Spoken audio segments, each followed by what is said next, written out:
Min sayyiati a'malina, dan juga kita mohon perlindungan kepada Allah dari akibat atas amal buruk ataupun dosa yang pernah kita lakukan. Man yahdihillahu fala mudhillalah, barang siapa yang telah Allah berikan karunia terbaik dalam kehidupannya itu hidayah, maka tidak ada yang bisa menyesatkannya. Wa may yudlil fala hadiyalah, dan barang siapa yang Allah biarkan seseorang berada dalam kerugian terbesar di dalam kehidupan, yaitu dibiarkan dalam gelapnya kegelapan kesesatan, jauh dari jalan hidayah, maka tidak ada yang bisa memberinya petunjuk selain petunjuk Allah Subhanahu wa ta'ala. Asyhadu an la ilaha illallah wahdahu la syarika lah, saya bersaksi bahwa tiada ilah atau sesembahan yang berhak untuk diibadahi dengan benar selain Allah, tiada sekutu baginya. Wa anna Muhammadan abduhu wa rasuluh, dan bahwa Muhammad sallallahu alaihi wasallam adalah hamba dan juga utusannya. Wa ba'd, Allah berfirman dalam salah satu ayatnya, ya ayyuhalladzina amanu taqullaha haqqa tuqatih, wahai orang-orang yang beriman, bertakwalah kalian kepada Allah dengan sebaik-baiknya takwa. Wa la tamutunna illa wa antum muslimun, dan janganlah sampai kalian meninggal melainkan dalam keadaan berpegang teguh dengan agama Islam. Dan juga Allah berfirman, ya ayyuhalladzina amanu taqullaha wa qulu qawlan sadida, wahai orang-orang yang beriman, bertakwalah kalian kepada Allah dan berkatalah dengan perkataan yang benar. Karena dengan perkataan yang benar yuslih lakum a'malakum, Allah akan perbaiki amal-amal kalian. Wa yaghfir lakum dzunubakum, dan mengampuni dosa dan kesalahan kalian.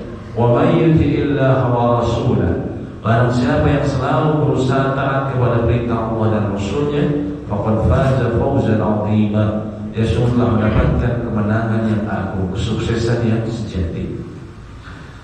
Amma ba'd, falhamdulillah rabbil alamin. Kembali kita bersyukur kepada Allah Subhanahu wa taala yang telah memberikan kita rezeki yang besar di penghujung hari ini atau di sore ini. Rezeki yang kerap kali tidak dihiraukan atau bahkan tidak dianggap rezeki oleh kaum muslimin, yaitu apa? Taufik untuk duduk dalam majelis ilmu, kemudahan untuk duduk dalam majelis ilmu agama. Banyak yang tidak menyadari bahwa duduknya seseorang ketika berkumpul di masjid mempelajari ilmu itu sebuah rezeki. Bagaimana tidak? Nabi SAW katakan dalam sebuah hadis yang sahih, beliau sebutkan, majtama'a qaumun fi baitin min buyutillahi ta'ala, tidaklah sebuah kaum mereka berkumpul di sebuah rumah dari rumah Allah, yatluna kitab Allah, mereka membaca kitab Allah, wa yatadarasuna bainahum, dan mereka mempelajari kandungan yang terdapat di dalamnya.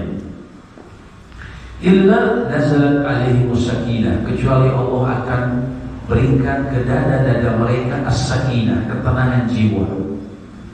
Wa ghasyiyatuhur rahmah, dan Allah akan memberikan mereka mencurahi dengan rahmatnya. Wa hafathumul malaikah, dan para malaikat mengelilingi majelis mereka. Wa dzakarahumullahu fi man 'indah, dan Allah menyebutkan kebaikan-kebaikan mereka di hadapan malaikat yang suci, malaikat terdekat. Jadi duduknya seseorang di masjid untuk mempelajari ilmu agama sudah dijanjikan. Pertama apa? As-sakinah, diturunkan ketenangan, Pak. Dan yang menurunkan ketenangan siapa? Zat pemilik hati kita.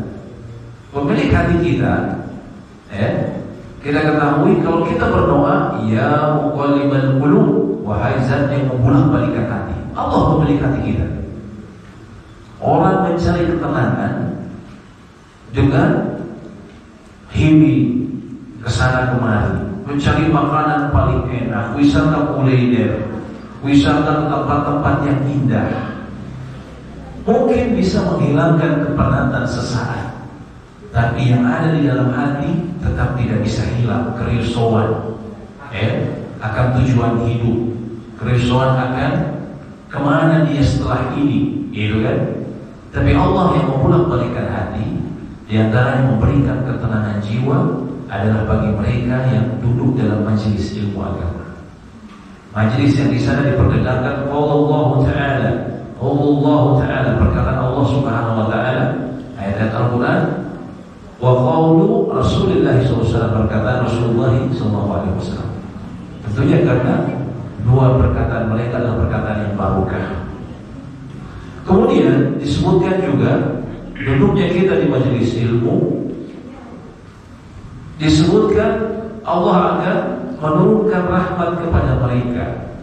Dan rahmat kepada ulama antara lain maknanya engkau dimudahkan mendapatkan kebaikan-kebaikan yang engkau harapkan. Kebalikannya, menurut Syekh Muhammad Shalih Al-Utsaimin, salah seorang ulama besar di tanah suci, sudah wafat beberapa puluh tahun yang lalu, kebalikannya engkau dijauhkan dari keburukan-keburukan yang ingin engkau hindari.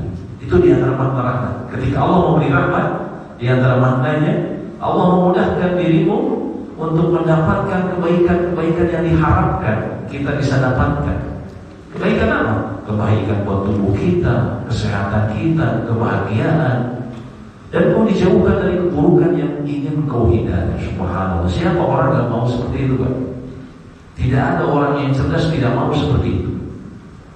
Dan disebutkan, dan malaikat mengelilingi majelis mereka, orang yang duduk dalam majelis ilmu agama. Yang di sana dikatakan Allah Subhanahu wa taala berfirman, lalu dikatakan di dalamnya Nabi kita Muhammad sallallahu alaihi wasallam bersabda, malaikat hadir di antara mereka, Pak.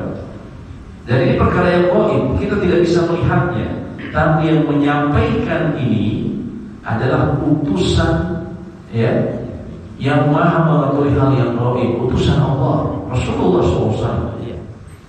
As-Shadiqul Masduq, orang yang paling jujur dan terpercaya, yang bicara wa ma yantiqu 'anil hawa, dia tidak berbicara dari hawa nafsu, in huwa illa wahyu yuha, akan tetapi yang disampaikan adalah wahyu.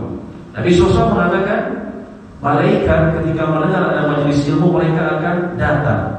Wa innal malaikah la tadau ajnihataha, dalam hadis lain disebutkan dalam riwayat Tirmidzi, dan malaikat mereka sungguh merebahkan sayap mereka di antara para penuntut ilmu agama. Kenapa? Ridho lima yasna, ridho atas apa yang dilakukan para penuntut ilmu agama. Dan juga didoakan, dalam hadis lain didoakan, malaikat mendoakan orang yang berada dalam majelis ilmu. Didoakan antara lain, Allahumma ighfirlah warhamhu, ya Allah ampunilah dia, ampunilah dosa dan kesalahan dia, dan juga berilah dia rahmat. Dan yang terakhir Nabi SAW katakan, Allah menyebut kebaikan-kebaikan mereka di hadapan para malaikat yang terdekat.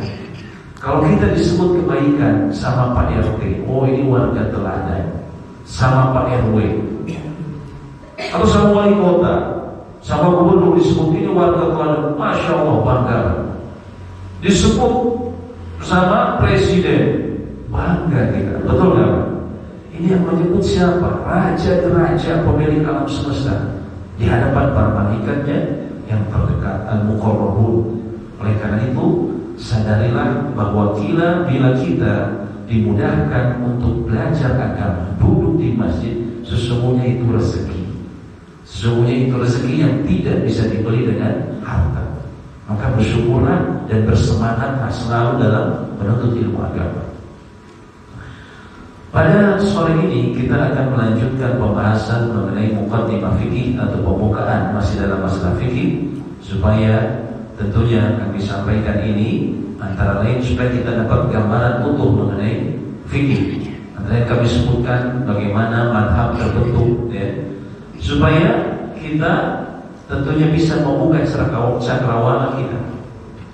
Ya, di masyarakat kita seringkali masalah fikih ini seringkali orang mengotak-otakkan. Oh kalau yang begini ini dari organisasi ini.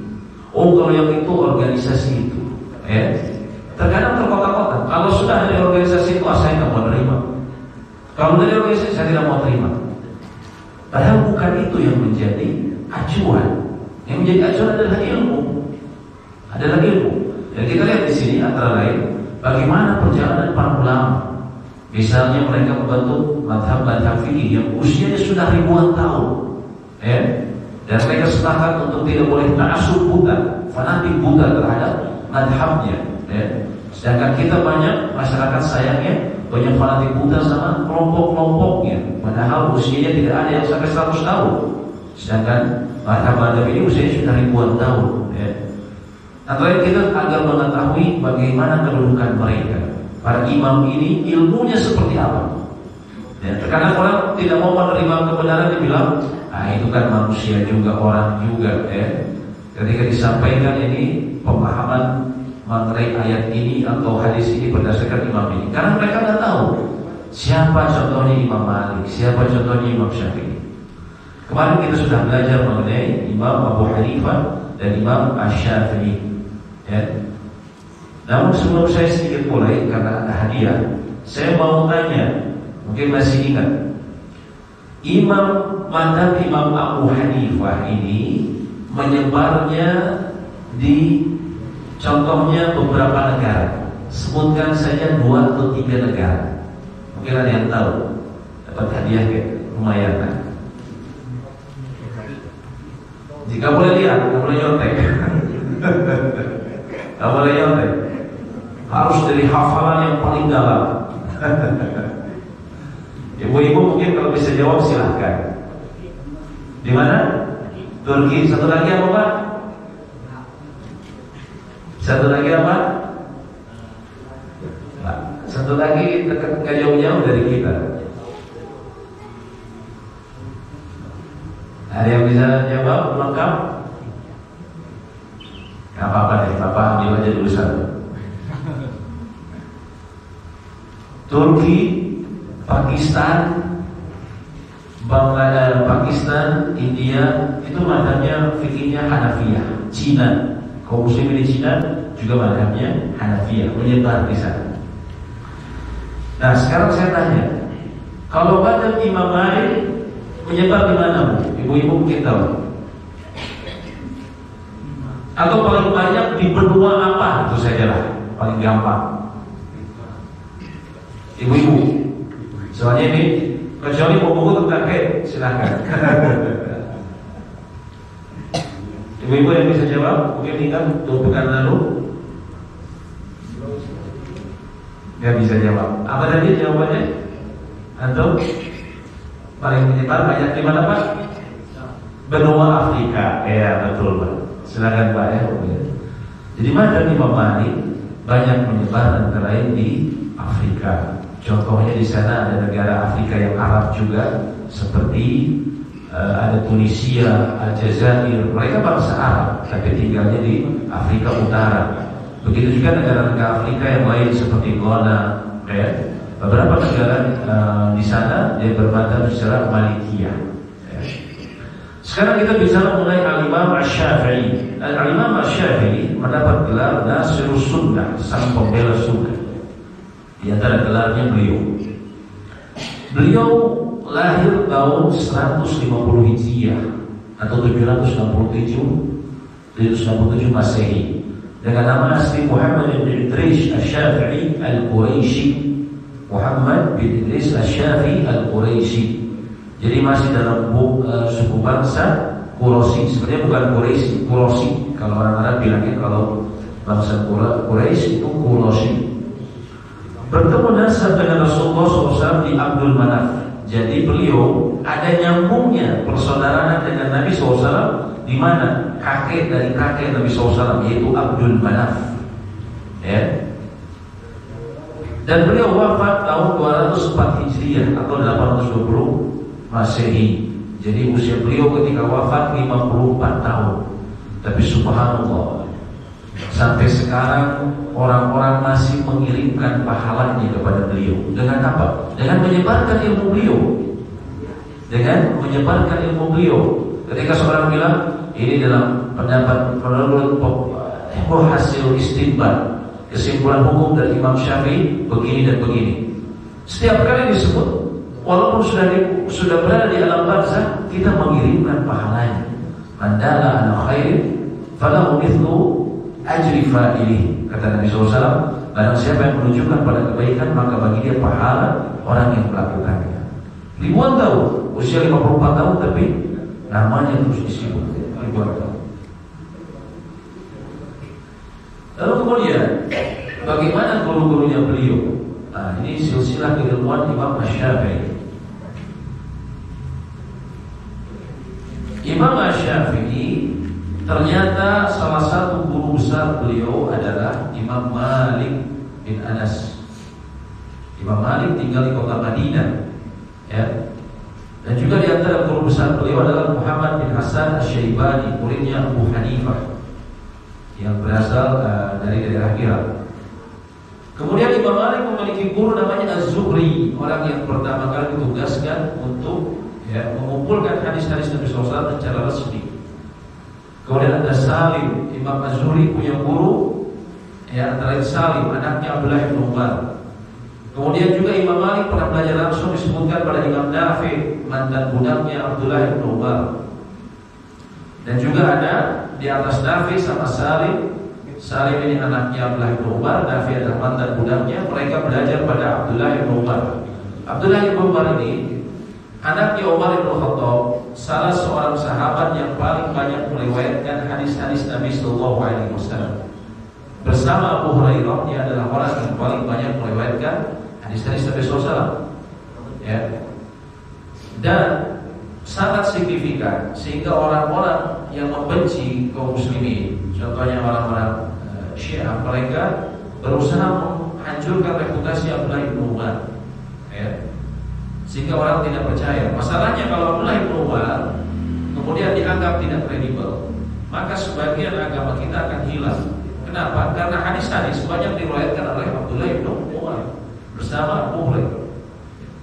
Tapi di sini kita bisa lihat nyambungnya beliau ke Nabi SAW itu sangat dekat. Imam Syafi'i belajar dari Imam Malik dari Az-Zuhri, kemudian dari ke atasnya ke Salim. Imam Az-Zuhri juga belajar ke Nafi, kemudian di atasnya Abdullah bin Umar kepada Nabi Muhammad SAW.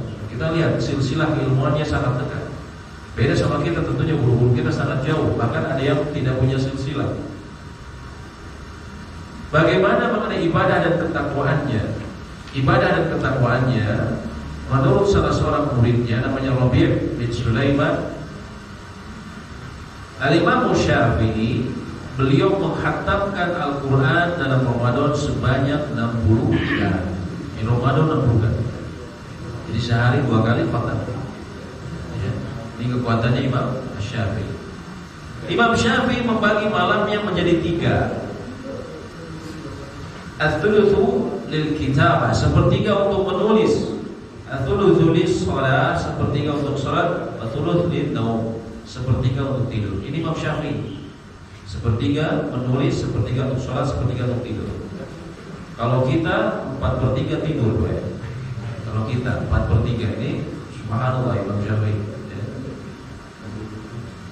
Tidur terus kalau gitu. Bagaimana keilmuan dan kecerdasan Imam Syafi'i?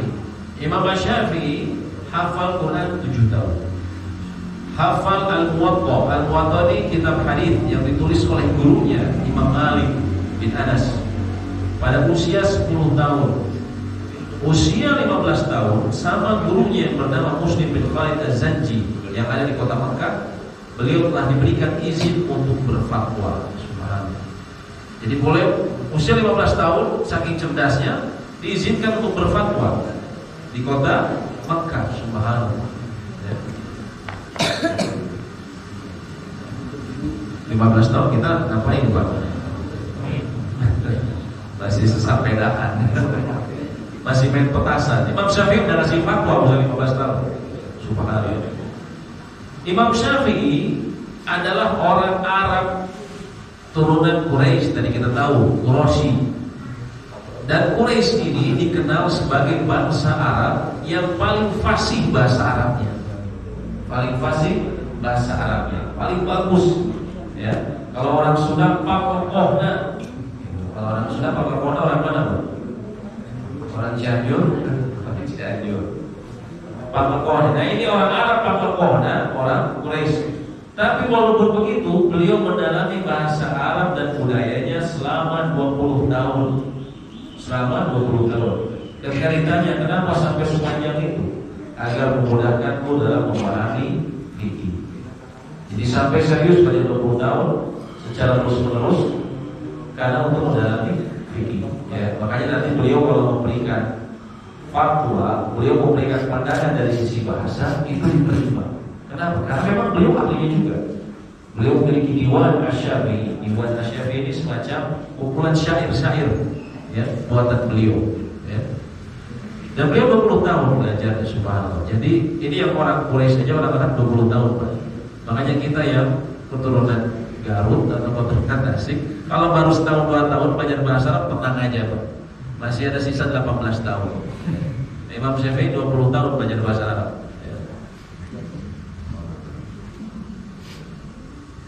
Kemudian Imam Syafi'i itu biasanya kalau lewat pasar menutup kuping. Kenapa, Pak? Khawatir hafal ucapan orang.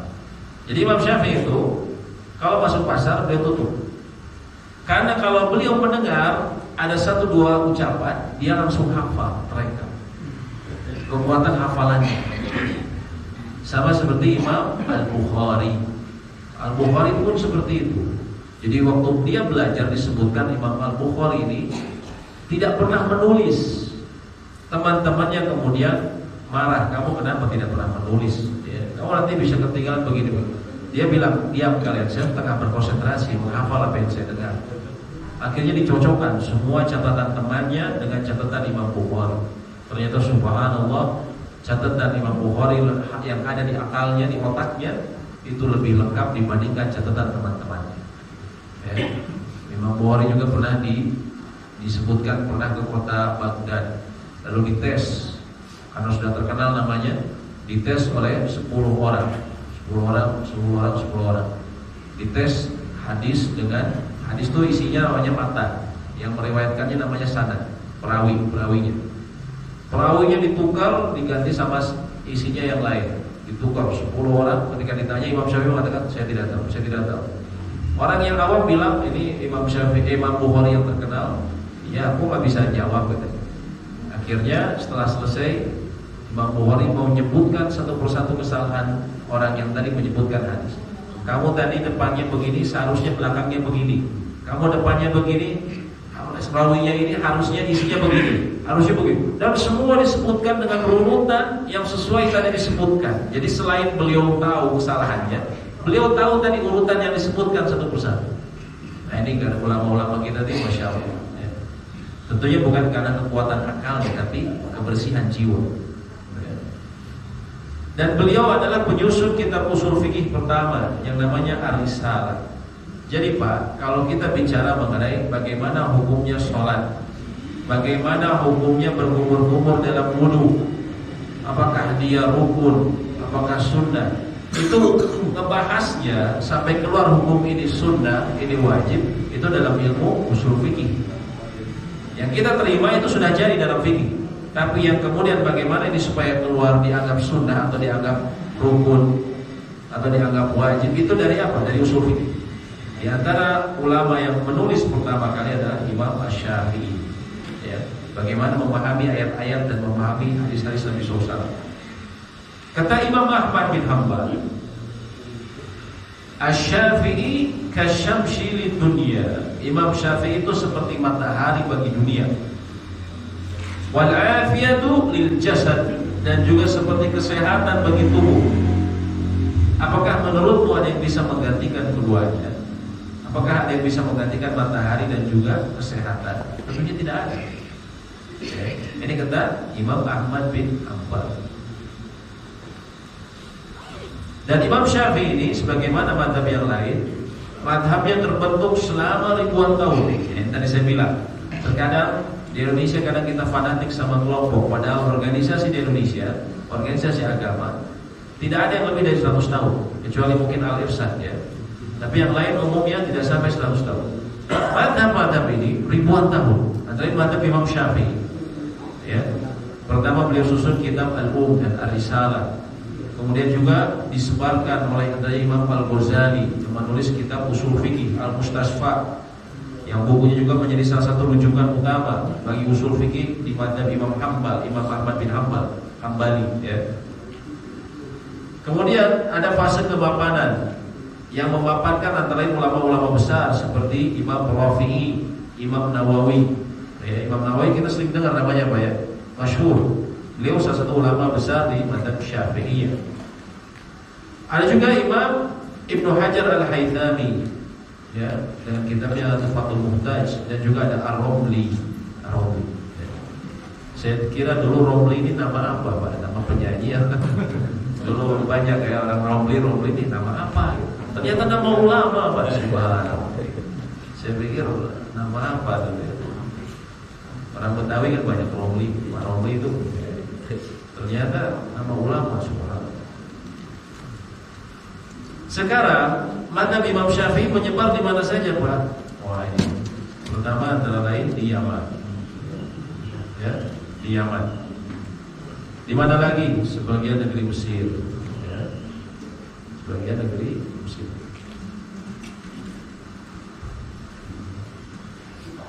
Nah, sebagian di negeri Mesir.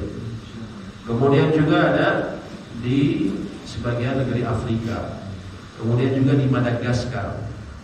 Ya, di Maldives juga. Maldives ini yang sering jadi tempat wisatanya orang Eropa. Maladewa kalau gitu, Maldives. Mereka muslim di sana, hampir dibilang 100% katanya. Dan mazhabnya Syafi'iyah. Juga di mana lagi? Wah, Bandung ternyata masuk. Jadi secara tradisi, walaupun memang kalau di kota tidak kental dengan mazhab Syafi'iyah, tapi secara tradisi orang tua kita mazhabnya adalah Syafi'iyah. Ya. Ini mungkin dari sini ya, dari Yaman, dari kapal laut ke sini nyampe ini kan. Sepertinya itu ya penyebarannya antara lain.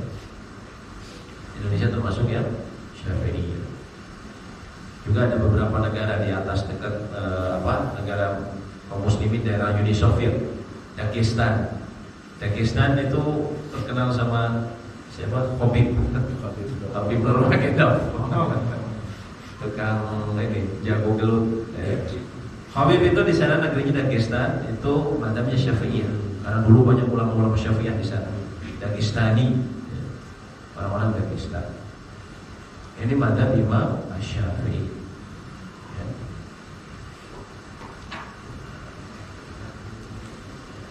Sekarang kita masuk ke Imam Abu Abdillah Ahmad bin Muhammad bin Hanbal. Atau yang sering kita dengar Imam Ahmad bin Hanbal. Kalau di Indonesia seringnya bilangnya Hambal, pakai mim, pakai m. Padahal yang benar adalah Hanbal. Dan Hanbal ini bukan nama ayahnya sebenarnya, nama kakeknya. Nama ayahnya adalah Muhammad, Ahmad bin Muhammad bin Hanbal. Kakeknya juga adalah seorang ulama, sehingga akhirnya banyak dinisbatkannya namanya Ahmad bin Hanbal, langsung ke kakeknya. Beliau lahir tahun 163 Hijriah, 13 tahun lebih muda dibandingkan Imam Asy-Syafi'i. Ya, 13 tahun lebih muda. Beliau meninggal tahun 247 Hijriah atau sekitar tahun 857 Masehi. Ya. Imam Ahmad. Ya. Ibadah dan ketakwaan Imam Ahmad. Kata Abdullah bin Ahmad, salah satu anak beliau, Imam Ahmad itu sholat sehari semalam 300 rakaat. Saat sakit setelah didera yang melemahkan tubuhnya, dia sholat 150 rakaat. Ini kok bisa banyak, sholat apa aja? Banyaknya antara lain sholat malam. Karena umumnya ulama, ya, Imam Malik, Imam Syafi'i dan juga Imam Ahmad bin Hanbal sendiri, mereka memahami bahwa sholat malam itu tidak dibatasi dengan rakaat. Karena Nabi SAW mengatakan sholatul lail matna matna, sholat malam itu 2 rakaat. Ya, sehingga tidak dibatasi rakaatnya. Ini menurut umumnya ulama, mereka pahami seperti itu. Ulama-ulama salaf memahami seperti itu. Sehingga Imam Ahmad pun banyak sholat di malam harinya. Selain tentunya beliau sholat sunnah mutlak di siang harinya. Dan dia tadi disebutkan 300 rakaat sehari semalam. Tapi kata anaknya ini setelah sakit didera ini maksudnya Imam Ahmad ini pernah beliau hidup di salah satu kekhalifahan Ma'mun ar-Rasyid, ya. Juga kemudian Mu'tasim billah pada zamannya Abbasiyah. mereka terkena pengaruh dari salah satu aliran sesat dalam Islam yang disebut Mu'tazilah. Apa aliran sesat tersebut? Mereka mengatakan Al-Quran itu makhluk.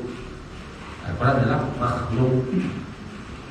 Dan mereka memaksa khalifah, dan mereka mempengaruhi khalifah untuk memaksa para ulama semua mengatakan Al-Quran itu makhluk. Kalau tidak mereka akan dibunuh atau diterang.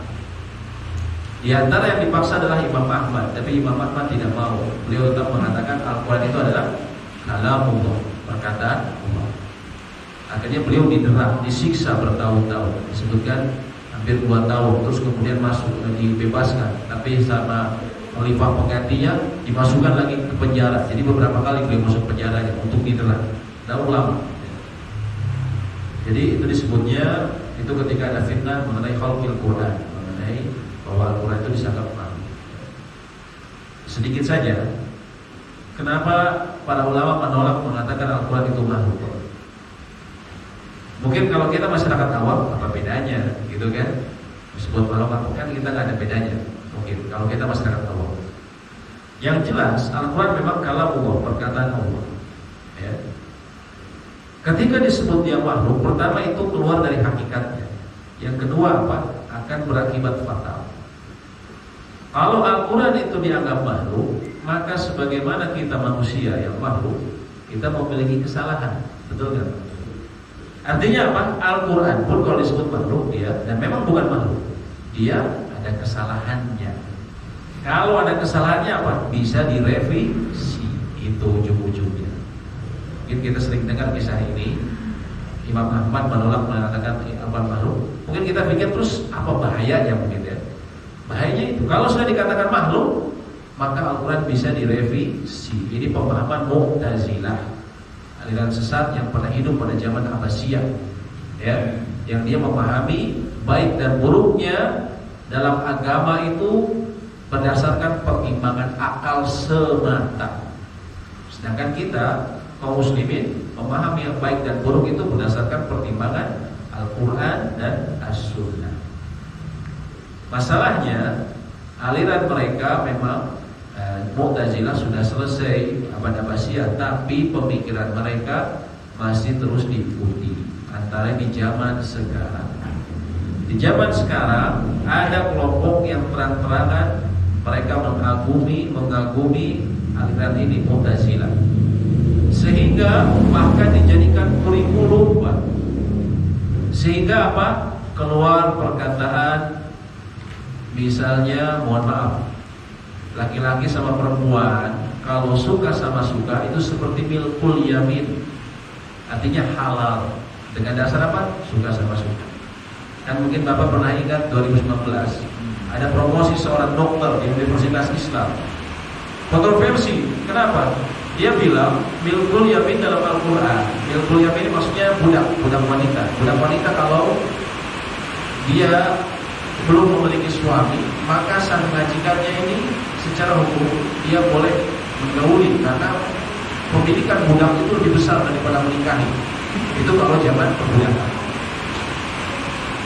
Ayat tentang milkul yamin sama orang-orang ini yang kemudian disebut orang liberal, dia bawa menjadi ke konteks sekarang.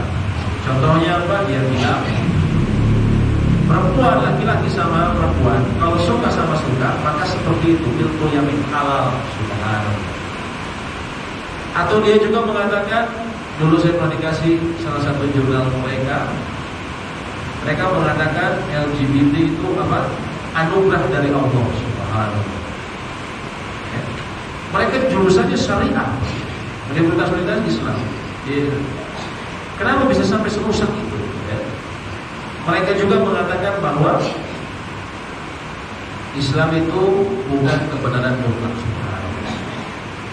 Ini sudah kalimat-kalimat kekufuran. Itu awalnya dari apa? Dari paham bahwa Al-Quran itu makhluk, sehingga bisa dirubah-rubah sesuai dengan akal mereka, sesuai semata-mata dari akal.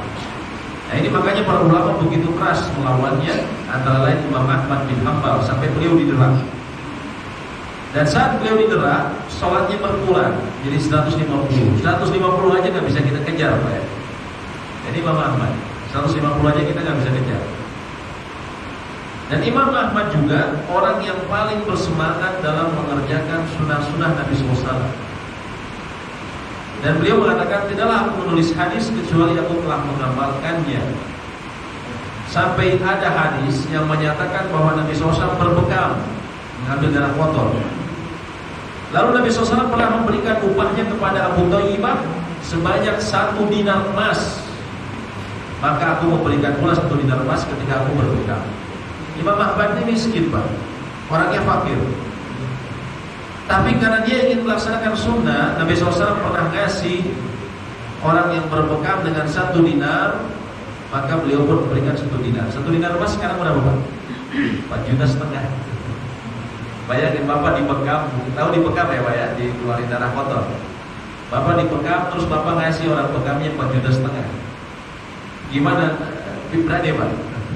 Gimana orang yang gak senang ya? Pasti Bapak setiap ke tempatnya dikasih karpet merah ya. Ini saking apa? Saking Imam Ahmad tuh ingin melaksanakan apa yang dia tulis, apa yang dia dengar. Kalau itu dari Nabi SAW, beliau berusaha ingin mengerjakan. Saking seperti itu ya. Kata Rabi' bin Sulaiman, salah seorang muridnya dan juga murid Imam Syafi'i, Imam Syafi'i berkata kepada kami bahwa Imam Ahmad ini adalah imam, pemimpin dalam 8 hal. Pertama apa? Dalam hadis Nabi SAW. Karena beliau menulis kitab hadis namanya Musnad Imam Ahmad, Pak. Di antara kitab-kitab hadis itu yang paling tebal. Dia memuat sekitar 20 ribuan hadis. Ya. Juga imam dalam ilmu fikih, juga dalam ilmu bahasa, juga dalam Al-Quran, juga dalam kefakiran. Yang beliau siap, beliau menahan diri dari mengejar dunia karena beliau sibuk oleh urusan dunia akhirat, urusan agama.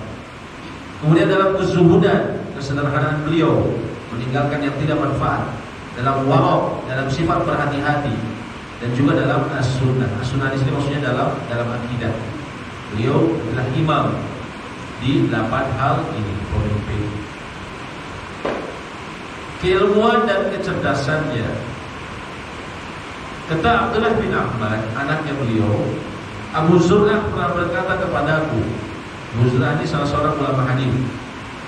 Abu, ayahmu, ya, hafidhu alfa wa alfin haditha. Ayahmu itu hafal 1000 hadis. Istilah orang Arab dahulu untuk menyatakan 1 juta.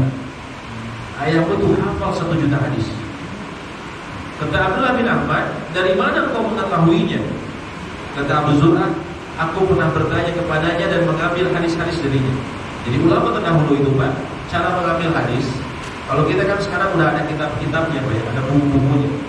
Dulu mereka cari ke ulama-ulama yang sudah mengumpulkan, lalu ditulis ulang, ya. Dan setelah ditulis ulang itu bisa sampai tadi 1 juta hadis sama Abu Zur'ah. Dan beliau mengambil hadisnya dari Imam Ahmad. Itu bukan dari bukunya Imam Ahmad, tapi dari apa? Hafalannya Imam Ahmad. Sebanyak 1 juta hadis. Ya. Bayang 1 juta hadis itu subhanallah. Dan Imam Ahmad pernah berkeliling dunia 2 kali, kata Ibnu Jauzi, untuk mengumpulkan hadis. Artinya beliau untuk mencari ilmu agama itu sampai keliling dunia 2 kali. Dan kata Ibnu Rajab, tidak ada athar dari sahabat dan tabi'in, tidak ada keterangan mengenai hukum agama dari sahabat atau tabi'in kecuali Imam Ahmad telah menguasainya. Imam Ahmad juga dipuji oleh gurunya Imam Asy-Syafi'i. Kata Imam Syafi'i, aku keluar dari Baghdad, lalu tidaklah aku meninggalkan seseorang di sana yang lebih afdol, lebih berilmu dan lebih faqih, lebih faham fikih dan lebih bertakwa dibandingkan Ahmad bin Hanbal. Ini kata Imam Syafi'i. Nah, ini susunan guru-gurunya mereka, ya. Jadi imam yang paling di antara madhab. Jadi saya sebutkan kan pada pertemuan yang lalu, ya. Nah, saya sudah sebutkan untuk belum. Jadi madhab-madhab ini sebenarnya banyak dalam fikih.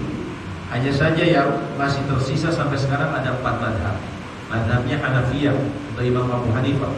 madhabnya Imam Malik atau Malikiyah, madhabnya Imam Asy-Syafi'i atau Syafi'iyah, dan madhabnya Imam Ahmad yang disebut juga Hambali atau Hanabilah. Dan mereka semua ternyata guru-gurunya dekat ke Nabi SAW. Yang paling tinggi adalah Rasulullah SAW. Rasulullah mengajarkan ke Abdullah bin Mas'ud, sahabat yang pertama kali membaca Al-Quran di samping Ka'bah. Kemudian beliau memiliki murid namanya Al-Qamah. Al-Qamah memiliki murid namanya Ibrahim An-Nakhai. Ibrahim An-Nakhai memiliki murid Hamad. Hamad memiliki murid Abu Hanifah yang wafat di tahun yang sama dengan lahirnya Imam Syafi'i, tahun 150 Hijriah.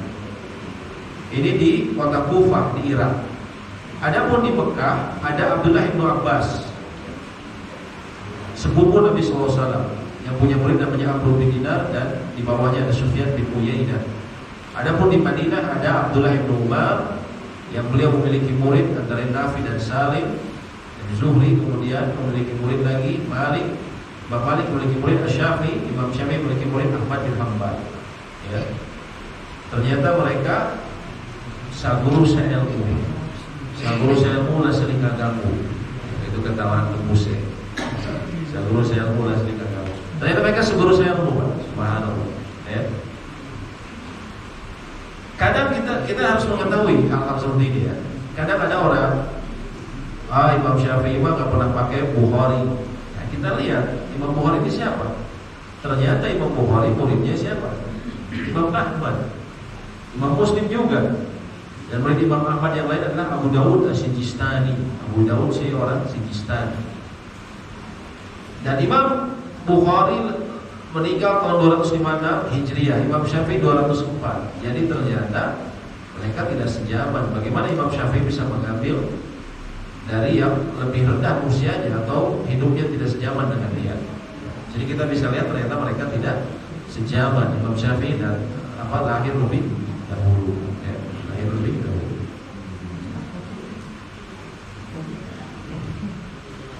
Dan mazhab Imam Ahmad ini terbentuk juga selama ribuan tahun. Di antara yang meneruskan mazhab beliau adalah Imam Abu Dawud As-Sijistani, penyusun Sunan Abi Dawud. Kita sering dengar, ini hadis siapa? Imam Abu Dawud, riwayat Imam Abu Dawud. Nah, itu ternyata muridnya Imam Ahmad. Juga di antara ulama yang terbesar ada Imam Ibnu Qudamah, yang menulis kitab namanya Al-Mughni, kitab salah satu kitab magnum opus ya dalam fikih. Ada juga Syekhul Islam Ibnu Taimiyah, itu pun dalam mazhab Imam Ahmad. Ya, mazhab beliau secara fikih adalah mazhabnya Imam Ahmad. Ya, dan seterusnya. Ya, jadi ternyata para imam ini semuanya mazhab-mazhabnya terbentuk selama ribuan tahun. Ya. Di sini kita bisa lihat bagaimana juga kekuatan ilmu mereka, ya, dan kekuatan kecerdasan mereka. Sehingga di sini kita, masya Allah, kita bisa melihat betapa ilmu mereka barokah, sehingga sampai sekarang kita masih menyebut-nyebut kebaikan mereka. Kemudian juga mazhab Imam Ahmad ini menyebarnya di mana? Warna hijau tua. Di mana nih Pak hijau tua? Ibu-ibu di mana nih hijau tua ya? Tempat Bapak kalau haji dan umroh. Saudi Arabia secara resmi hukum Islam negaranya adalah mazhab Imam Ahmad bin Hanbal, atau orang bilang Hambali. Dan mazhab Imam Ahmad bin Hanbal ini paling dekat sama Imam Syafi'i. Makanya kita tidak banyak praktek agama kita jauh dari orang-orang di Saudi, ya. Karena memang dua mazhab yang paling dekat. Ya. Berbeda dengan misalnya mazhabnya Imam Abu Hanifah agak jauh. Nah, jadi di Saudi antara lain, terus di beberapa bagian di Suriah. Ada beberapa hal yang disebutkan mengenai mazhab. Ya, pertama adalah misalnya celaan terhadap ta'assub, fanatisme, dengan memberikan loyalitas hanya kepada mereka yang berada di mazhabnya dan memusuhi pengikut mazhab lain. Ini dicela oleh para ulama. Ya. Jadi bayangkan mazhab yang ribuan tahun saja, ini hukumnya tercela kalau kita fanatik buta. Ya. Apalagi kalau misalnya tadi kita sebutkan organisasi, orang fanatik sama organisasi, ini lebih tercela lagi. Sedangkan mazhab yang ribuan tahun saja, ulama-ulama besar di dalamnya, ya, itu dianggap tercela. Mereka sepakat tercela kalau kita fanatik buta, tidak mau, benar-benar tidak mau dari yang lain. Misalnya ada yang lain, ada yang tertanamnya lebih ini, ya, terus kita benar-benar fanatik, atau bahkan yang lebih parah kalau memusuhi, ya, memusuhi. Jadi diantara yang disebutkan oleh bagaimana sikap terhadap madhab. Sebagian ulama ada yang mewajibkannya. Contohnya yang mewajibkannya adalah Muhammad Amin Ash-Shintiti, salah seorang ulama besar, penulis kitab hadis, kitab tafsir Adwaul Bayan. Kenapa beliau merasa wajib? Antara lain karena itu dalam memahami fikih secara baik. Sebagian ulama ada yang kebanyakan ulama mengatakan dibolehkan. Ada lagi yang mengatakan tidak boleh. Ini pandangan Adz-Dzahiri, mazhab Dzahiriyah, mazhab yang letterlek. Namun ini pendapat dianggap syadz atau ganjil. Umumnya ulama mengatakan dibolehkan, namun tidak mutlak. Dan ulama-ulama besar umumnya dalam mazhab, dalam fikih mereka ada keterkaitan dengan mazhab. Ini mengenai mazhab-mazhab. Itulah diantara penjelasan mengenai para imam mazhab, ya, yang kami sampaikan antara lain sebagai mukadimah agar kita bisa memahami. Nanti kalau kami sebutkan dalam kitab misalnya, ini antara lain sebagaimana disebutkan Imam Ahmad atau ini disebutkan oleh Imam Syafi'i, kita bisa tahu siapa mereka. Mereka ini bukan kaliber ustaz atau dai, bukan, jauh lebih tinggi, ya. Mereka itu disebutnya mujtahid mutlak, ulama yang sudah memiliki martabat tinggi. Karena apa? Bukan karena kemasyhurannya, bukan, tapi karena keilmuannya, ya. Keilmuannya, mereka membuat Al-Quran itu sejak kecil, hadis itu semua sudah hafalan dia sehari-hari, pemahaman bahasa Arabnya juga sudah sangat tinggi seperti Imam Syafi'i yang 20 tahun, ya, dan seterusnya, ya. Supaya kita bisa memahami, ya, bahwa contohnya kalau kita disebut ini mazhab Imam Syafi'i, kita tidak terbayang seperti Imam Syafi'i, seperti misalnya guru, kebayangnya guru di kampung, karena memang mengajarkan mazhab Imam Syafi'i, ya. Jangan kemudian kita rendahkan seperti itu. Artinya Imam Syafi'i imam yang besar, di bawahnya ada ribuan ulama kenal juga, ya. Beda antara mazhab dengan laku seperti itu. Allahu a'lam bishawab. Demikian mungkin yang bisa kami sampaikan mengenai para imam mazhab. Apabila ada pertanyaan ataupun diskusi, kami persilahkan.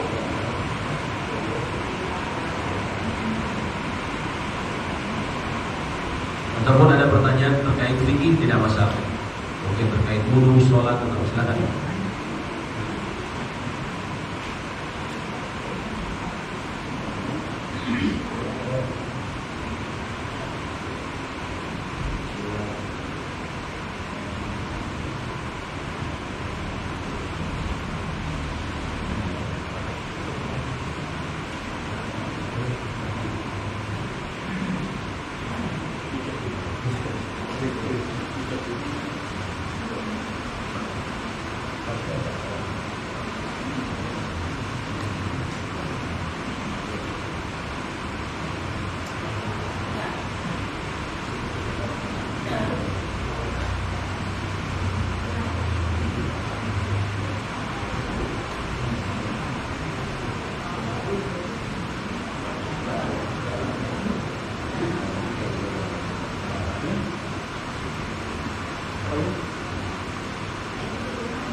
Ini saya juga sebutkan di antara tujuan kita mempelajari sejarah ringkas ilmu fikih dan ulama. Kenapa kita mempelajari ulama, ya, sejarah ulama? Karena antara lain agar kita bisa, ya, melihat bagaimana keilmuan mereka sehingga kita tidak sombong akan ilmu yang kita miliki. Karena kesombongan itu bahaya. Nabi SAW mengatakan, la yadkhulul al-jannah man kana fi qalbihi mithqala dzarratin min kibrin. Tidak akan masuk surga orang yang dalam hatinya terdapat kesombongan.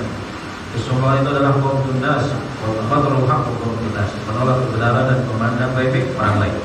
Kadang orang banyak yang menolak kebenaran karena apa? Karena antara lain fanatik buta, ataupun kita tidak mengetahui. Misalnya dari imam-imam ini kita tidak mengetahui, ya. Dan juga menghindarkan diri dari sifat Abu Shibrin. Karena ketika terus kita belajar, kita akan terhindar dari Abu Shibrin. Abu Shibrin itu apa? Jadi ilmu ini, kata para ulama, ada 3 jengkal. Barang siapa yang baru masuk jengkal pertama, maka ia akan menjadi sombong. Baca satu buku, dia bilang, oh ini paling benar, paling bagus ini benar. Dia mengetahui, terus dia anggap dia yang paling benar, yang lain salah, gitu kan? Itu kalau kita baru belajar, ya, tembak sana sini, gitu kan? Tapi kalau sudah masuk jengkal kedua, dia akan menjadi tawadhu, rendah hati. Dan yang masuk jengkal ketiga, maka dia menyadari bahwa dirinya ternyata belum tahu apa-apa. Nah, ini antara lain manfaat kita harus belajar dan mengetahui mengenai kedudukan para ulama. Silakan Pak. Assalamualaikum warahmatullahi wabarakatuh. Waalaikumsalam. Izin bertanya Pak Ustaz, tadi ada menyinggung masalah Syiah itu. Syiah itu apakah ikut Rasulullah atau apa juga termasuk nama Islam atau gimana? Baik. Mulainya itu di tahun berapa sih Pak Ustaz mulai muncul Syiah, ajaran Syiah itu? Mohon penjelasan Pak Ustaz. Terima kasih. Wassalamualaikum warahmatullahi wabarakatuh. Saya akan coba jelaskan secara ringkas. Syiah maknanya artinya kecenderungan. Ini terjadi pada saat antara lain muncul di zaman Utsman bin Affan. Ada orang yang berlebihan kepada Ali bin Abi Thalib, sehingga mereka mengatakan bahwa mereka adalah Syiah Ali bin Abi Thalib, atau cenderung kepada Ali bin Abi Thalib. Di antara pemuka mereka adalah ex Yahudi yang mengaku Islam, Abdullah bin Sabah. Dialah orang yang mengumpulkan, dialah orang yang memprovokasi manusia pada zaman Utsman bin Affan untuk memberontak kepada Utsman bin Affan, lalu kemudian membunuh Utsman bin Affan, padahal beliau seorang khalifah. Ya. Kemudian mereka berkembang terus, ya, oleh Abdullah bin Sabah ini, terutama juga ketika di zaman Ali bin Abi Thalib setelah Utsman. Dan mereka menyatakan bahwa mereka kecenderungan kepada Ali dengan sikap yang berlebih-lebihan, sampai mengangkat derajat Ali bin Abi Thalib sampai ke derajat yang lebih daripada seharusnya. Di antara sekte mereka, karena Syiah ini juga punya banyak sekte. Di antara sekte mereka mengatakan bahwa Jibril alaihissalam telah salah memberikan wahyu, seharusnya kepada Nabi Muhammad, seharusnya kepada Ali bin Abi Thalib, tapi nyasar kepada Nabi Muhammad SAW. Subhanallah. Kita yang Muslim nggak ada yang bilang seperti itu. Ya, mereka bilang seperti itu. Terus juga mereka punya, ada juga imam, ada sekte mereka adalah Ithna Asyariyah, Imamiyah Ithna Asyariyah, sekte 12 imam. Ya, ini antara lain sekte yang dianut secara resmi oleh pemerintah Iran. Artinya bagi mereka 12 imam ini memiliki sifat maksum, terbebas dari dosa. Bahkan mereka memiliki sejumlah sifat-sifat ketuhanan. Antara mereka mengatakan Hasan dan Husain itu punya kunci surga, gak bisa masuk surga kecuali lewat mereka.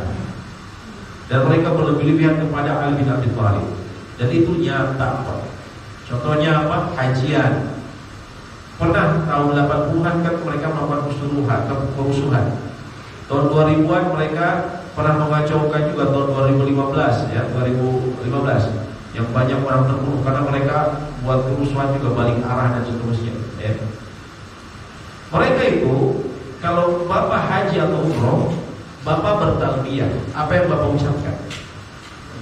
Dan baik, Allahumma labaik. Labaik artinya aku memenuhi panggilanmu. Allahumma ya Allah. Labaik Allahumma labaik, ya Allah aku memenuhi panggilanmu. Innal hamda, sesungguhnya segala pujian, wa ni'mata, dan segala kenikmatan yang kamu terima, laka wal mulk, adalah darimu, milikmu. Begitu juga segala kerajaan yang ada di alam semesta ini adalah milikmu. La syarika, tiada sekutu bagi. Ini kalimat yang sangat indah yang menyebutkan tentang tauhid, bahwa Allah lah pemilik alam semesta ini, dan Allah yang memiliki, yang memberikan saya segala nikmat, termasuk nikmat kita bisa ke sana. Tapi orang Syiah mengganti lafaznya. Mereka bilang apa? Labaik ya Husain, labaik ya Husain, aku memenuhi panggilanmu wahai Husain. Atau kadang mereka mengatakan Husain. Gak percaya, buka saja YouTube. Bagaimana cara talbiyah orang Syiah? Mereka benar-benar seperti itu, Husain. Mereka dulu berlebih-lebihan terhadap orang soleh. Mereka berlebih-lebihan kepada cucunya Nabi SAW, Husain. Sehingga juga makamnya di Karbala, bagi mereka datang ke Karbala itu lebih afdol ribuan kali dibandingkan datang ke Mekah, ke Masjidil Haram. Itu mungkin kata orang. Tidak percaya, buka saja Anda, kita cari ulama-ulama mereka sendiri yang bilang. Ulama-ulama mereka sendiri yang bilang. Kan ulama mereka ada yang berbahasa Arab, berbahasa Persia, dan umumnya di Persia. Kenapa? Karena Ali bin Abi Thalib ketika beliau diangkat berlebih-lebihan oleh orang Syiah, oleh Abdullah bin Sabah, Ali bin Abi Thalib beliau marah dan ingin membunuh mereka dengan cara dibakar. Hanya saja para sahabat menghalanginya. Kata mereka, kita dilarang untuk membakar makhluk. Tidak ada yang boleh membakar makhluk kecuali pencipta makhluk tersebut, yaitu Allah. Sehingga akhirnya apa? Beliau usir orang-orang Syiah ke daerah Persia. Makanya kemudian kenapa berkembang di Persia atau di Iran Syiah itu. Yang tadi dibilang bahwa berhaji ke Karbala itu lebih mulia dibandingkan haji ke Ka'bah, itu jelas-jelas ulama mereka yang bilang, Pak, pakai bahasa Arab atau pakai bahasa Persia. Orang yang ngerti bahasa Arab tahu memang mereka ngomong seperti itu. Ada videonya terekam banyak. Bahkan mereka menuju makamnya Husain di Karbala sana, mereka sampai merangkak, Pak. Kita saja tempat paling mulia, kita semua muslimin sepakat di mana, Pak? Ka'bah, Mekah kan? Gak ada yang merangkak. Yang ada apa? Kita tawaf bahkan boleh pakai sendal kan? Walaupun umumnya orang gak pakai sendal, tapi kalau pakai sendal, terutama yang punya penyakit, itu diperbolehkan sama askar. Mereka di sana jangankan itu, mereka sampai merangkak untuk ke makamnya Husain. Dan aliran ini tentunya kita ketahui banyak, di Kota Bandung juga banyak. Di Kota Bandung banyak. Saya pernah dengar dari satu jamaah, dia heran dengan menantunya. Menantunya diajak umroh bolak-balik karena mereka orang yang mampu, selalu menolak. Alasannya apa? Saya ingin ke Karbala aja. Ingin ke Karbala.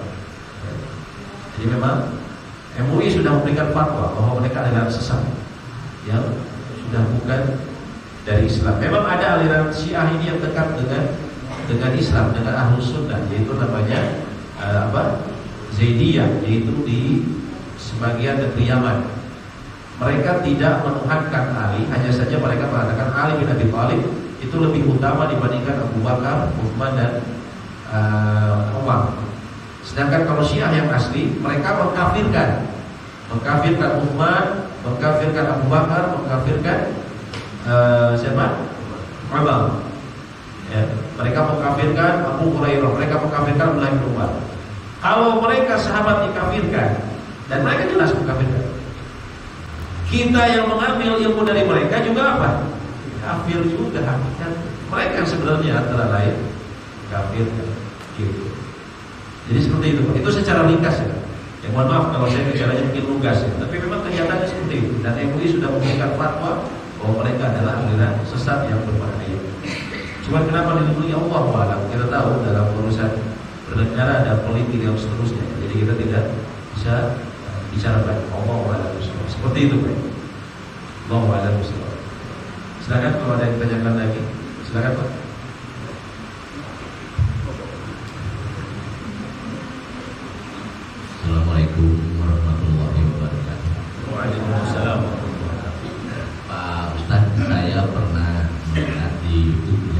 Di mana Pak? Di YouTube. YouTube.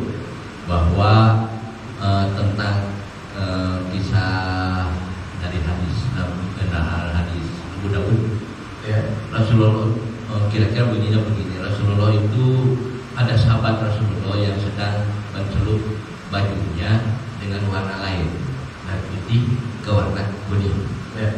Rasulullah berkata bahwa jangan kau pakai baju itu pada waktu sholat. Ya. Sahabatnya bertanya lagi, kenapa Rasulullah? Karena warna itu adalah kesenangan orang-orang kafir. Nah, pada zaman itu berkaitan dengan hadis itu, untuk zaman sekarang, karena warna itu milik semua umat, Ya. yang bisa melihatnya, Ya. ada yang buta warna juga. Ya. Baik. Nah, apakah itu untuk sekarang? Masih Apakah warna itu tidak boleh dipakai untuk sholat Ya. atau beribadah lain? Ya. Sementara banyak ada masjid yang warna kuning, ya. Di Arab juga ada yang pakai warna-warna kuning, Di kantornya Golkar di rumah. Nah, seperti di sini di Tamlong ada masjid masjid Lapse ya, masjid Lapse warnanya kuning juga, Iya. Itu bagaimana hukumnya untuk sekarang? Iya. Terima kasih. Baik. Assalamualaikum Waalaikumsalam warahmatullahi wabarakatuh. Barakallahu fikum ya. Masya Allah, semoga Allah memberkahi hidup pada usia Bapak. Amin. Berkaitan dengan warna, memang ada warna-warna yang dilarang untuk sholat. Kalau yang Bapak sebutkan warna kuning, Allahu a'lam, kami tidak tahu persis, ya. Kami tidak bisa menjawab sekarang. Nanti insya Allah kami pelajari lebih lanjut. Yang kami tahu adalah warna merah yang dilarang. Itu warna merah yang mutlak, warna merah yang plong, semua merah. Gak ada. Kalau ini ada motifnya.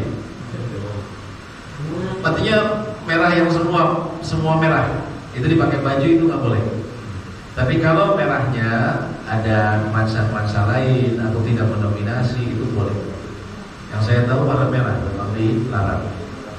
Adapun yang Bapak bilang, Allahu a'lam, insya Allah mungkin menjadi PR Pak. Nanti saya lihat bagaimana hadisnya dan juga para ulama bagaimana memahaminya. Karena dalam hal ini kita perlu mengambil pemahaman yang dipahami oleh para ahli ilmu. Ya, seperti itu. Allahu a'lam. Dan juga belum sempat melihat karena kemudian datang Pak Ustaz alim tanya. Ya, insya Allah Pak. Insya Allah nanti kita lihat lagi Pak. Silakan, mungkin ada pertanyaan lagi. Ya. Assalamualaikum warahmatullahi wabarakatuh. Waalaikumsalam. Jazakallahu khairan. Baik. Ustaz mau tanya, tadi kan disebutkan kalau keempat imam mazhab ini saya guru saya ilmu gitu, Pak. Ya. Nah, saya menanyakan apa yang menyebabkan adanya perbedaan praktek di antara keempat mazhab ini? Ya. Akhirnya kemudian bisa menyebabkan terjadinya perbedaan pendapat. Padahal satu urusannya gitu kan. Ya. Sebenarnya ada sejumlah perbedaan. Ini saya ada nih, cuman saya lihat teksnya masih bahasa Arab ya. Arabnya dulu lagi, belum keluar. Di sini judulnya ikhtilaf ulama, perbedaan pendapat ulama. Bidayah kapan mulainya? Zaman as-sahabah. Bahkan di zaman sahabat sudah ada ikhtilaf, perbedaan pendapat dalam masalah fikih. Dalam masalah fikih. Asbabuhu, di sini disebutkan sebab-sebabnya. Al-khilafu fi thubuti dalil wa istidlalu bihi, yaitu perbedaan pendapat dalam mengenai dalilnya dan bagaimana berdalil dari hadis tersebut. Yaitu apakah sebagian imam kadang ada yang mengetahui satu hadis, sebagian lagi ada yang tidak. Sebagian lagi ada yang menganggap hadis itu sahih, sebagian lagi tidak. Nah itu terkadang berbeda pendapat awalnya dari situ. Ya. Contohnya ini, tadi mengenai perbedaan seperti itu, ada bulugil dalil lil alim, bisa jadi ada satu yang nyampe, satu lagi nggak nyampe ke yang lain. Atau tadi masalah kesahihannya. Dan juga yang disebut ada hujjah dalil indal alim, atau bisa jadi ada satu keterangan yang satu mengakui bahwa ini bisa dijadikan sebagai acuan untuk mengambil kesimpulan hukum atau berdalil dengannya. Sebagian lagi ada yang menganggap tidak. Contohnya apa? Dalam mazhab Imam Malik ada yang disebut sebagai Ijma' ahli Madinah itu menjadi sumber hukum mereka. Ijma' ahli Madinah ini apa? Kesepakatan para penduduk Madinah. Bagi beliau, bagi Imam Malik, orang Madinah kalau bersepakat itu bisa jadi sumber hukum. Kenapa? Karena beliau lahir di zamannya cicit dan cucunya para sahabat. Artinya Islam itu waktu itu Nabi SAW kan di Madinah, mereka berkumpul di sana. Artinya kalau mereka sepakat akan suatu hal, artinya itu agama Islam. Sehingga ini dipahami oleh Imam Malik bahwa ini merupakan dalil. Contohnya begini, Imam Malik adalah ulama yang tidak mengatakan bahwa saum 6 hari di bulan Syawal adalah sunnah. Kenapa bisa begitu? Padahal yang lain mengatakan sunnah. Karena beliau tidak melihat orang-orang di kota Madinah suka melakukan hal tersebut. Sehingga beliau menganggap kalau orang-orang Madinah tidak melakukannya, berarti ini bukan sunnah. Karena ini kan cucu-cucunya sahabat, orang-orang yang paling bersemangat dalam melaksanakan ibadah. Nah, dari situ kemudian mulai muncul perbedaan. Sedangkan Imam Syafi'i dan Imam Ahmad bilang tidak, karena ada hadis Nabi SAW mengatakan barang siapa yang saum 6 hari, barang siapa yang saum Ramadan, kemudian dia ikuti Sittan min Syawal, 6 hari di bulan Syawal, maka dia seperti puasa 1 tahun. Kata Imam Ahmad dan Imam Syafi'i, ini ada hadisnya. Kata Imam Malik, betul ada hadisnya, tapi aku tidak melihat orang-orang soleh melakukannya di kota Madinah. Nah, dari sini kemudian boleh terjadi perbedaan pendapat, ya, dari cara memandang perkara. Atau begini, ya, contohnya begini, terkadang ada dalilnya sama, persis bahkan, tapi cara memahaminya beda. Saya beri contoh, hukum berbekam di bulan puasa. Bagaimana hukumnya? Ada yang bilang nggak boleh, Ustaz.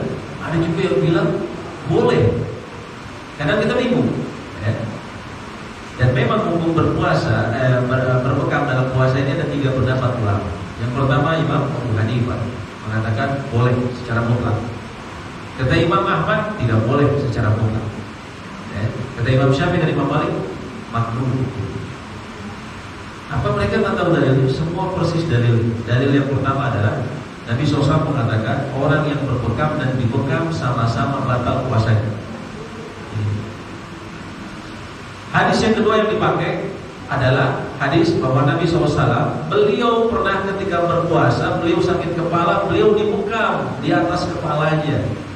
Ya, buat yang belum pernah itu enak sekali kalau lagi pusing dibekam, dikeluarin darahnya, subhanallah, ya, menghilangkan pusing. Tapi Rasulullah pernah seperti itu, beliau lagi puasa. Jadi para ulama memahami, kata Imam Abu Hanifah, kalau ada 2 hadis yang seperti bertentangan seperti ini, artinya disebutnya istishab itu kembali ke hukum asal, yaitu hukum duniawi apa? Boleh kan? Sampai ada larangan. Jadi artinya boleh, kata Imam Abu Hanifah.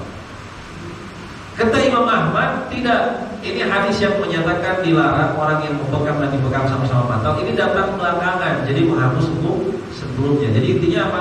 Nggak boleh. Kata Imam Syafi'i dan Imam Malik, kalau bisa di hadisnya ini digabungkan, kenapa tidak digabungkan? Nabi SAW melarang, akan tapi beliau pernah melakukannya. Artinya bukan haram, tapi apa? Jatuh ke bawah, yaitu makruh. Nah, dari situ kita bisa lihat, ternyata terkadang cara pandang. Makanya kita ingat, fikih itu secara makna bahasa apa Pak? Secara makna bahasa apa? Yang masih ingat pelajaran di awal kita? Pemahaman. Dan jadi kita bisa lihat, karena berbeda. Nah, kalau perbedaan pendapat ini keluar dari para ulama yang dikenal keilmuannya, imam madhab misalnya, mujtahid, umumnya Al-Quran, hadis itu semua sudah molotok lah kata orang kita. Bahasa Arabnya, usul fikihnya, segala macam. Maka itu disebutnya khilaf mu'tabar, khilaf perbedaan pendapat yang diakui. Artinya kita harus berlapang dada kalau memang dari ahli ilmu seperti mereka, ya. Tapi kalau khilafnya bukan dari ulama yang diakui, maka kita tidak bisa. Jadi perbedaan pendapat ini dalam fikih ada yang bisa diterima, ada yang bisa ditolerir, ada yang tidak. Yang tidak ditolerir apa? Yang memang tidak ada asalnya. Tidak ada Al-Quran, tidak ada hadisnya, tidak ada ulama yang memahami seperti itu. Tiba-tiba muncul belakangan, ya. Seperti ada salah seorang yang katanya seorang wali yang diantara kewaliannya dia bisa bicara sama semut. Ya. Zaman sekarang ada yang bilang kayak gitu kan? Bisa bicara sama semut, bisa bicara sama malaikat, bisa menghardik malaikat. Oi malaikat, oh jangan bunuh dia, urusan saya, katanya gitu. Dia ngaku sebagai penjaga gawang perangga juga. Subhanallah. Dia bilang, nanti kalau ditanya di kubur, ditanya baru buka kufur, namanya itu tadi. Saya nggak menyebut nama ya, tapi karena sampai bilang kayak gitu, Pak. Ini apakah ini perbedaan pendapat ulama? Bukan, itu bukan. Pertama dia bukan ulama, juga nggak ada dasarnya. Kita nggak bisa terima kayak gitu, nggak bisa terima. Nah ini pentingnya kita belajar dulu. Belajar kita tahu. Ya. Nah jadi terkadang perbedaan pendapat ulama secara ringkas antara lain contohnya tadi saya katakan. Terkadang ada satu nyampe hadisnya, satu enggak. Atau yang satu menganggap hadisnya lemah, satunya enggak. Ya. Terus yang lain lagi misalnya seperti gini, satu hadis menganggap lemah, satu enggak. Contohnya apa? Sutra. Orang sholat dikasih sutra di depan, itu ulama sepakat sunnah. Ya. Tapi bolehkah kemudian ulama mengatakan, umumnya ulama empat madhab mengatakan sunnah, bukan wajib tapi sunnah. Bagaimana dengan garis? Apakah boleh dijadikan sutra? Kata Imam Ahmad, ya boleh, ada hadisnya. Dan itu diikuti juga oleh ulama yang bermadhab Hambali, misalnya di Saudi, Syekh Abdul Aziz bin Baz. Dia mengatakan garis itu nggak bisa jadi sutra, ujung sejarah bisa jadi sutra. Artinya orang nggak boleh lewat di depan situ, masuk ke area yang ada di dalam situ. Tapi kata Imam Syafi'i nggak bisa. Kenapa? Hadisnya lemah. Kata Imam Syafi'i. Jadi kata Imam Syafi'i harus pakai sesuatu yang tegak. Dari apa itu tadi? Karena satu menganggap hadisnya lemah, satu hadap hadisnya kuat. Ya, terkadang seperti itu. Bedanya karena hal-hal seperti itu. Wallahu a'lam bishawab. Silakan belajar lagi ditanyakan atau didiskusikan. Ibu-ibu ada yang mau bertanya? Karena ini ada satu buku yang buat ibu-ibu. Mohon maaf, mungkin ibu-ibu ini nggak berhubungan langsung sama ibu-ibu ya, nggak ada hubungannya langsung sama urusan dapur ya. Tapi ini perlu kita tahu supaya kita terhindar dari sifat sokong dalam belajar, dan juga kita bisa tahu bagaimana kualitas para ulama. Tidak semua orang yang disebut ulama bisa kita ambil, karena di masyarakat kita terkadang ada orang yang dikeramatkan, jago ngomong, jago punya apa, punya ilmu ini, punya ajian apa, lalu dianggap sebagai ulama, lalu bersikap berlebih-lebihan terhadap mereka. Dan terjadi di negeri kita orang-orang yang dianggap ulama sampai ada yang katanya punya sampai wali, itu begitu kalau disalami bolak-balik depan belakang tangannya. Bahkan yang lebih parah apa? Dicium kakinya. Bapak-bapak kalau lihat videonya pembisik semut tadi, gitu ya, itu murid-muridnya lihat Pak, takut wisudaan, cium tangan, apalagi cium kaki sujud. Subhanallah. Jadi kekufuran. Disebutnya apa? Kiai, nggak ada yang berani. Karena kiai, mama ilmu aja gitu kan. Orang takut kualat. Padahal apa ilmunya? Nulis 500 kitab Suryani, nggak ada. Bisa bahasa Suryani. Kalau bahasa orang jarang Suryani, percaya gitu. Bahasa Suryani mana ada gitu. Nah itu ya. Jadi pentingnya kita mengetahui kedudukan para ulama supaya kita bisa bedakan mana ulama jadi-jadian sama ulama asli ya. Ulama KW ya, sama ulama benar. Itu KW-nya udah KW 9 ya. Allahu a'lam bishawab. Ya, silakan. Terima kasih Ustaz atas kesempatannya. Melanjutkan pertanyaan tadi Pak, dengan adanya perbedaan disebut Ustaz ya, kita harus sepakat. Nah, terus untuk sikap kita sendiri bagaimana mana yang sebaiknya kita pilih misalkan dari seperti sunnah tadi. Misalnya seperti itu Ustaz. Baik. Ustaz. Kalau kita sebagai orang awam, sebenarnya kita lebih mudah. Kita ikuti orang yang kita anggap berilmu. Kita ambil pendapat dia itu sebenarnya udah cukup. Tapi kalau kita bisa memilih, dengan kita belajar, kita bisa memilih mana yang misalnya hujahnya lebih kuat. Hujahnya lebih kuat. Misalnya dia menggunakan dalil-dalil tertentu, dan ternyata memang dalilnya bisa lebih terima. Sedangkan pendapat lain ternyata dia secara dalil lemah, atau dia misalnya kita bilang yang ini sudah ada ijma, kesepakatan ulama. Terus yang satu ini melawan dari ijma, ya tentu kita ambil yang ijma. Ya. Atau bisa jadi kita memilih, oh ini umumnya ulama, ahli ilmu mengambil ini, bisa jumhur. Itu bisa kita juga jadi pertimbangan kita memilih. Karena kalau jumhur itu bukan seperti hadis buih di lautan. Buih di lautan itu yang tidak ada nilainya adalah hukuman secara keseluruhan. Tapi kalau ulama ahli ilmu, ya, maka kita juga bisa jadi pertimbangan. Jadi misalnya pendapat jumhur seperti ini, kita bisa ambil juga. Ya. Artinya yang paling kuat adalah hujahnya. Walaupun dengan tadi, kalau memang perbedaan pendapatnya diakui, ya kita siap terlapang dada. Ya, kalau kita berbeda. Tapi kalau kita cenderung ke salah satu tidak apa-apa. Seperti itu secara ringkas. Mau malam bersama. Baik, ada lagi yang ditanyakan, ibu-ibu? Ya, silakan Pak.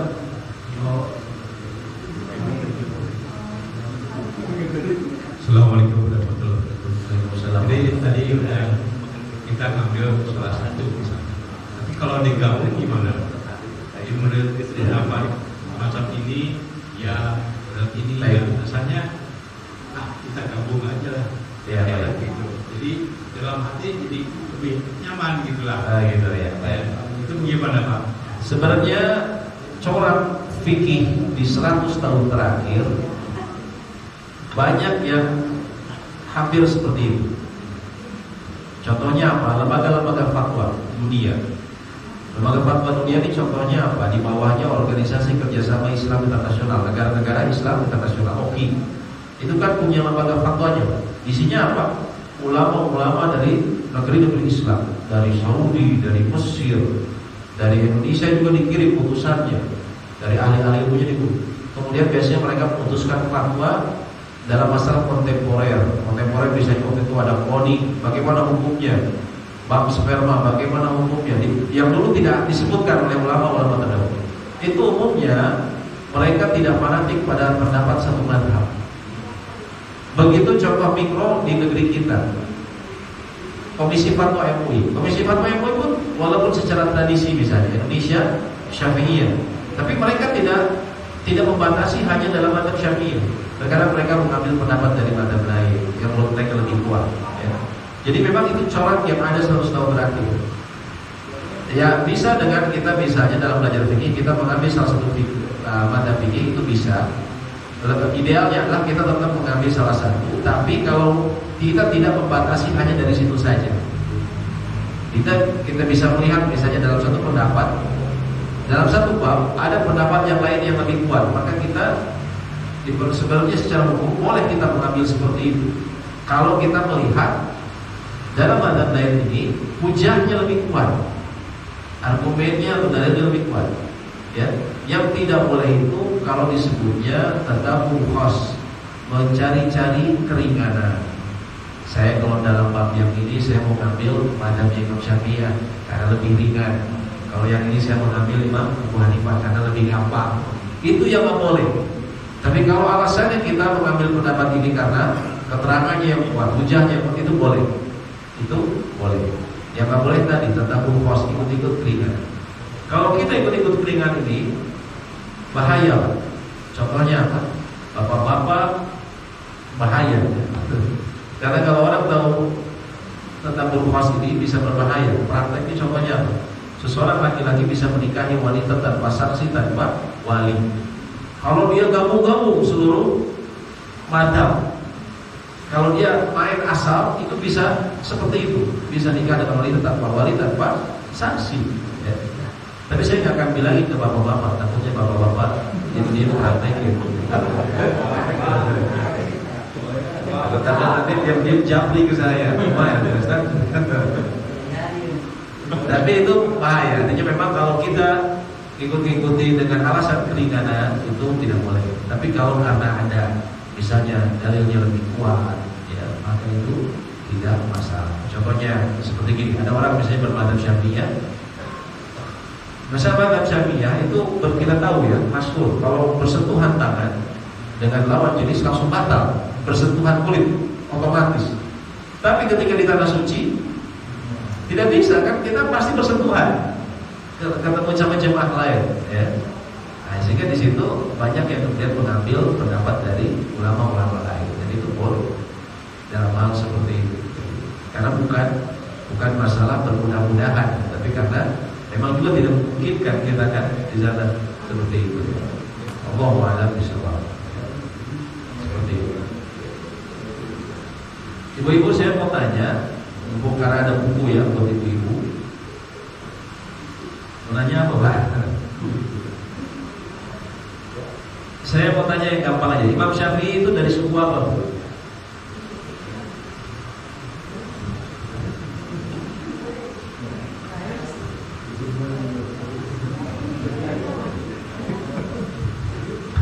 Suku Sunda, suku Madura, Quraisy, Bu ya?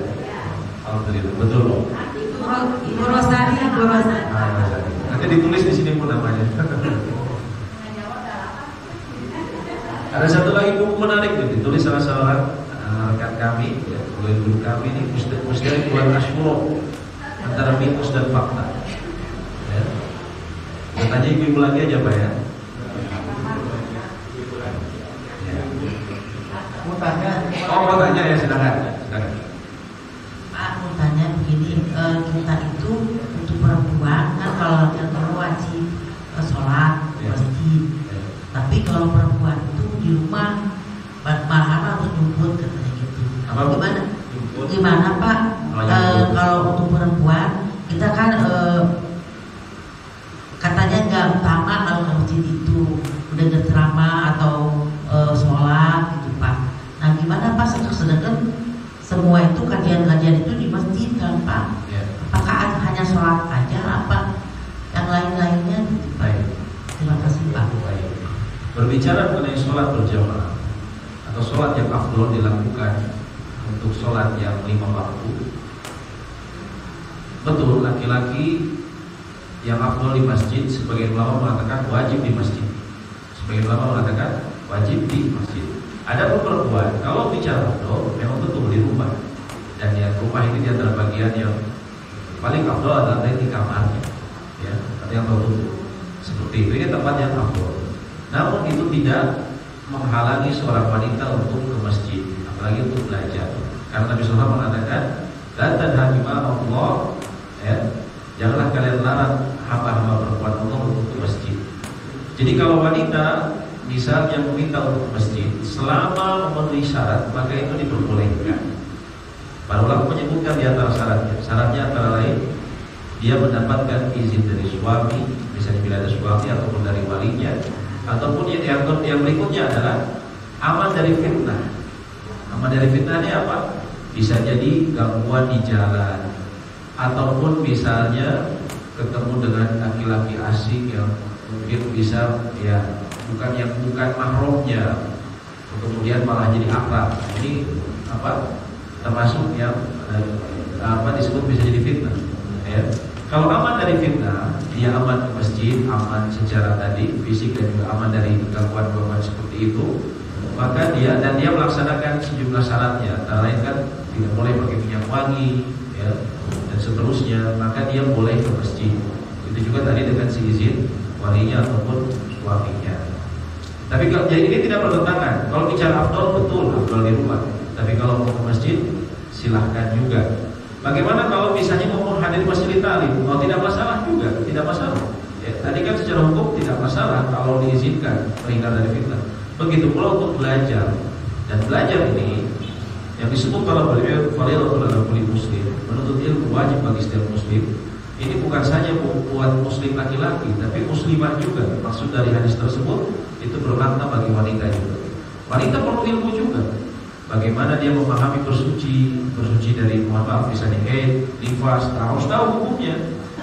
juga bagaimana dia mendidik anak, ya. Dia harus tahu bagaimana pandangan agama, ya. Kan dia juga harus sholat, dia harus wudu, harus tahu dan sholat yang benar. Dan itu umumnya antara lain yang di Indonesia kita dapatkan antara lain di masjid-masjid. Jadi tidak masalah, tidak bertentangan. Jadi bicara mengenai sholat yang wajib, yang afdol betul di rumah, ya. Tapi tadi tidak dilarang. Atau bisa jadi ibu sholat wajibnya di rumah, lalu misalnya menghadiri pengajian, silakan. Nanti ibu datang mungkin sholat tahiyatul masjid saja. Itu pun kita bisa melaksanakan kedua afdolan tersebut, ya, sholat di rumah sama menghadiri majelis itu. Seperti itu Bu ya. Jadi tidak bertentangan. Insyaallah. Jadi buat ibu, buat ibu ya. Misteri bulan Asyura antara mitos dan fakta.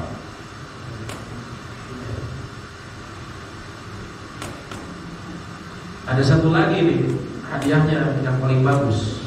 Mushaf Al-Quran langsung dari Madinah, ya. Mushaf langsung dari Madinah. Ini buat pertanyaannya Bapak dan Ibu.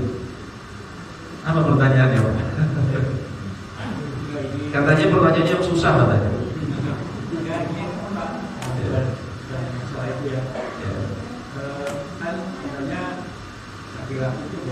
Harus jadi imam di rumah. Ya. Padahal sholat harus di masjid. Bagaimana apa dua kali sholat gitu? Pertama disebutkan bahwa laki-laki harus menjadi imam di masjid. Ini maksudnya bukan menjadi di rumah. Apa? Menjadi imam di rumah itu Iya. maksudnya itu hanya ungkapan menjadi pemimpin sebenarnya, bukan jadi imam sholat. Itu yang pertama. Karena tidak ada hadis yang mengatakan laki-laki harus menjadi imam di rumah. Itu yang pertama. Yang dimaksud imam di sini adalah pemimpin. Arijalu qawwamuna 'ala nisa. Laki-laki itu pemimpin bagi wanita sebagai imam. Itu yang pertama. Yang kedua, andaikan memang saya juga punya keluarga, saya ingin imami sholat, apakah boleh?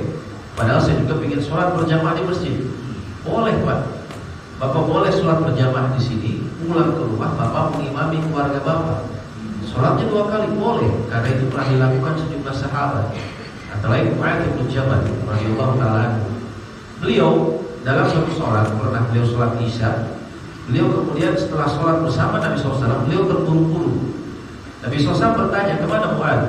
Dikatakan bahwa Mu'adz dia terburu-buru karena dia akan mengimami kabilahnya, kaumnya, ya.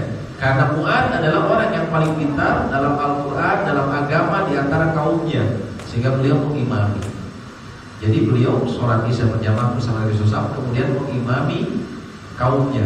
Dan perbuatan Mu'adz ini didiamkan atau dianggap benar oleh Nabi SAW. Kemudian juga dalam hadis lain Nabi SAW mengatakan, yang pertama itu wajib, adapun yang kedua hukumnya dia menjadi sunnah. Jadi Mu'adz bin Jabal memimpin kaumnya itu walaupun sholat wajib, tapi bagi dia sunnah karena dia sudah melaksanakan yang pertama, ya. Nah, jadi artinya Bapak boleh seperti itu juga. Kalau Bapak, yang utama Bapak tetap di masjid. Tapi kalau Bapak ingin mengimami di rumah, berarti sholatnya 2 kali boleh. Hadisnya jelas dari Mu'adz bin Jabal.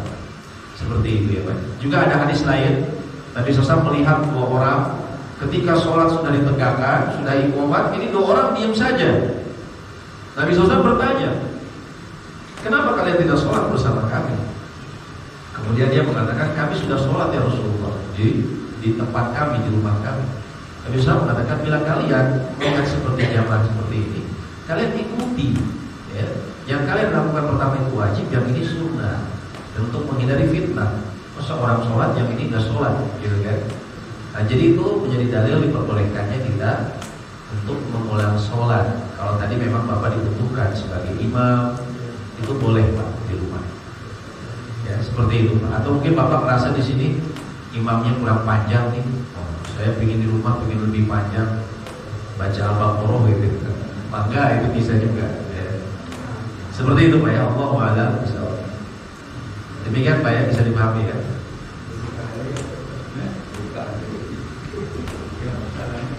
Kenapa Pak? Apa Pak? Oh itu bikin berjamaah. Ya boleh saja, kalau Bapak tidak melarangnya. Tapi memang ya Allah di rumah kalau berbuat. Tapi kalau mau juga terkadang memang kan ibu-ibu juga butuh semangat terkadang. Kadang di masjid itu bacaannya bagus atau apa ya. Nah, itu tidak dilarang. Ya, selama tadi memenuhi syarat. Karena Nabi SAW mengatakan jangan dilarang. Apabila memenuhi syarat maka tidak masalah. Seperti itu ya Allah a'lam bishawab. Insyaallah tidak bertentangan. Masih mau ada pertanyaan? Atau saya tanya apa?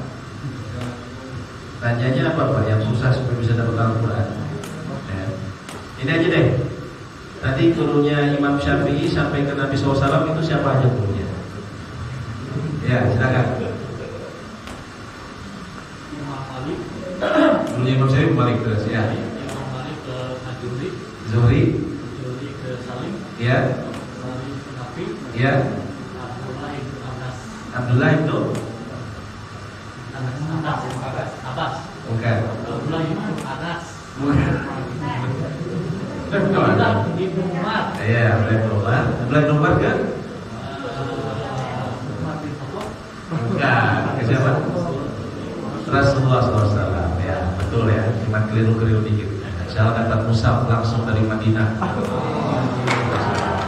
Semoga bisa dapat tiketnya juga ke Madinah. Bukan Musabnya aja. Iya, alhamdulillah. Bisa mau saya alhamdulillah. Ya. Harus dibaca tuh katanya, bukan disimpan di ruang tamu di Madinah itu bisa. Bukan. Dibaca ya. Baik, demikian yang mungkin bisa kami sampaikan. Semoga memberikan manfaat dan semoga Allah memberikan taufik bagi kita untuk selalu bersemangat dalam menuntut ilmu, dan juga Allah memudahkan kita untuk mengamalkan ilmu, serta Allah memberikan kita keistiqomahan berada dalam iman Islam sampai ketika Allah menjemput kita. Amin ya rabbal alamin. Allahumma fa'na bima 'allamtana wa 'allimna ma yanfa'una wa zidna ilma. Allahumma inna nas'aluka husnal khatimah wa na'udzubika min su'il khatimah. Rabbana atina fid dunya hasanah wa fil akhirati hasanah wa qina adzabannar. Amin ya rabbal alamin. Subhanallah wa bihamdihi asyhadu an la ilaha illa anta astaghfiruka wa atubu ilaik. Assalamualaikum warahmatullahi wabarakatuh.